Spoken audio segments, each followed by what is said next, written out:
Hey, what is going on, guys? Coming back at you with another deck profile for the updated July 2015 Konami Banlists, and today I'll be showing you guys my Yosenjus.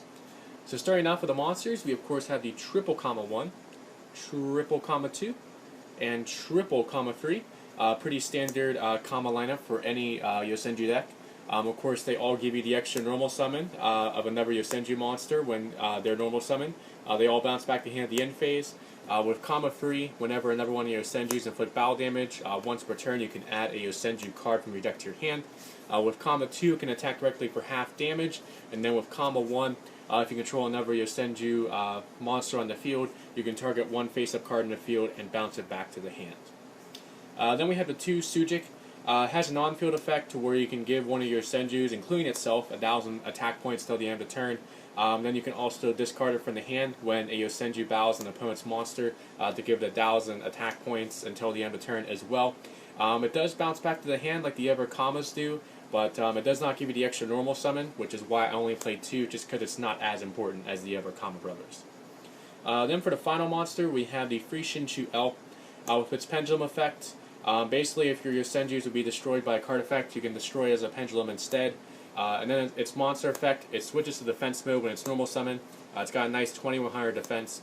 And then your Yosenju monsters cannot be targeted for card effects except for this. So it's just got some nice built-in protection all around. And then since your counter trap does require a face-up Yosenju card, this does fulfill the requirement since it won't bounce back to hand like the other Yosenjus do. So that is it for monsters. Now on the spells. So starting off, we have the standard triple Fire Formation Tenki and triple Pod Duality. You really don't need to spell summon much, if at all, to win it with this deck. So Duality is really good for digging for your monsters and other, combo pieces. Then with Tenki, of course, just searches out all of your Senju monsters except for Yosenju L, since they're all Beast Warriors. Then for one-dos, we have the one Book of Moon, one Dark Hole. Most of the time, you're not leaving monsters on board anyway, so Dark Hole is basically acts like another Regeki. The one-dimensional Fissure doesn't affect your own deck at all and just can really get in the way of your opponent's strategy, since there's so many strategies that rely on the graveyard.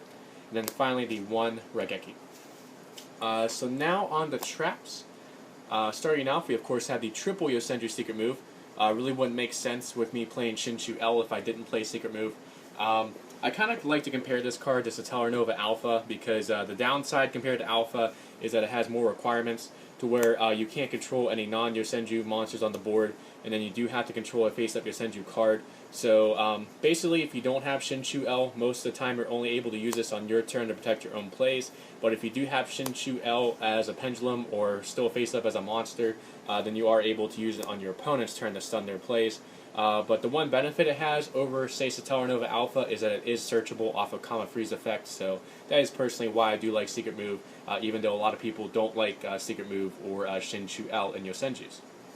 Then we have the 2 Fiendish Chain and 2 Lose One Turn. Since we do kind of have searchable effect negation with Secret Move, I don't really feel that 3 of either of these are really that necessary, especially when you consider all the continuous spells and traps you already have in this deck.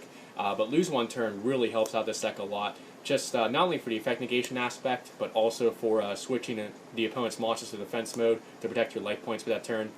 Same with Fiendish Chain, just effect negation and attack stopping is really, really good for this deck.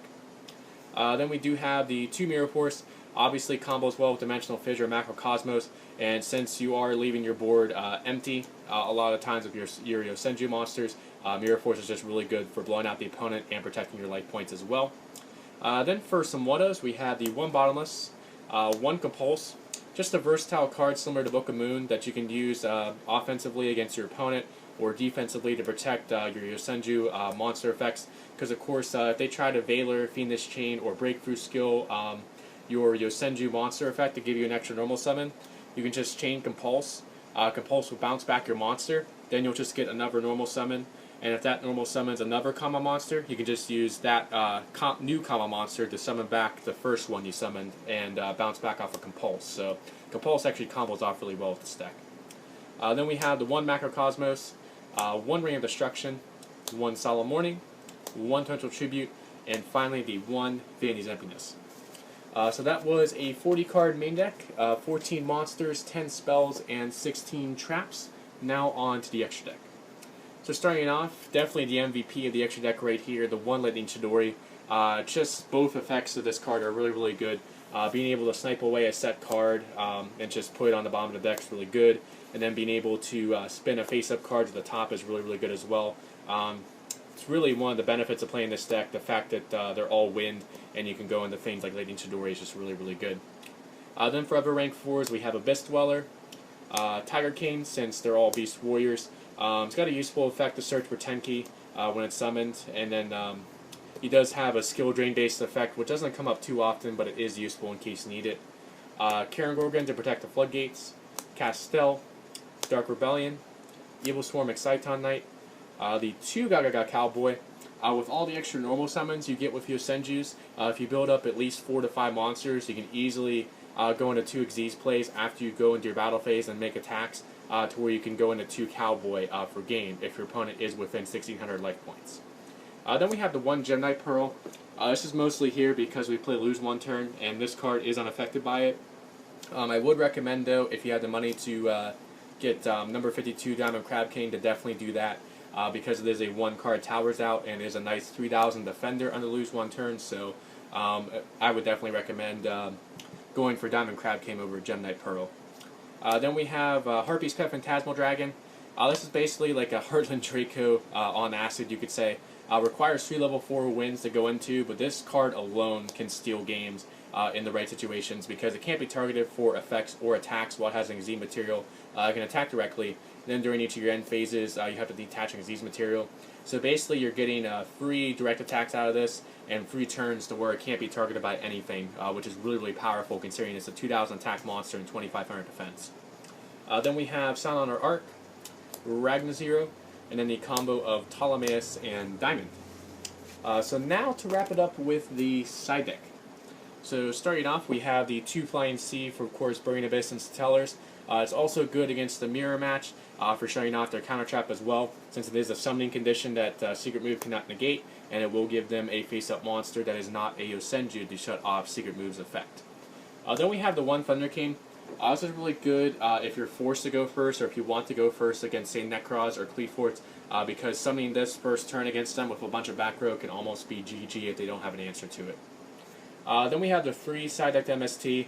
If you look at the main deck, not only do I have the free Secret Move, but I also have the free Shinchu L, the Book of Moon, and Compulse that can be used to basically work around back row. So that is why I kind of decided to side the MSTs, because they're really not all that needed. They get in the way to consistency, but they still are good side cards against big back row heavy decks or floodgate heavy decks like, say, Cleaforge, Burning Abyss, and Satellars. Then we have the triple Imperial Iron Wall. Good, of course, against Spiritual Beasts and Infernoids that have to banish to do anything. You can even side these in for Macrocosmos and Dimensional Fissure, say against Necros as well, because a lot of times it's more important to actually stop them from banishing than it is to banish things out of their graveyard and keep things out of the graveyard, so you do have that option as well with Iron Wall. The triple Mind Crush, of course, for the Search heavy decks. The 2 Shadow Mirror for Burning Abyss and Shalls. Then finally the 1 Chaos Trap Hole, mostly for Denko, but also good for those light and dark based decks. So that is it for my updated version of Yosenjus. I do hope you guys enjoyed it. Please remember to like, comment, and subscribe, and I will catch you guys next time.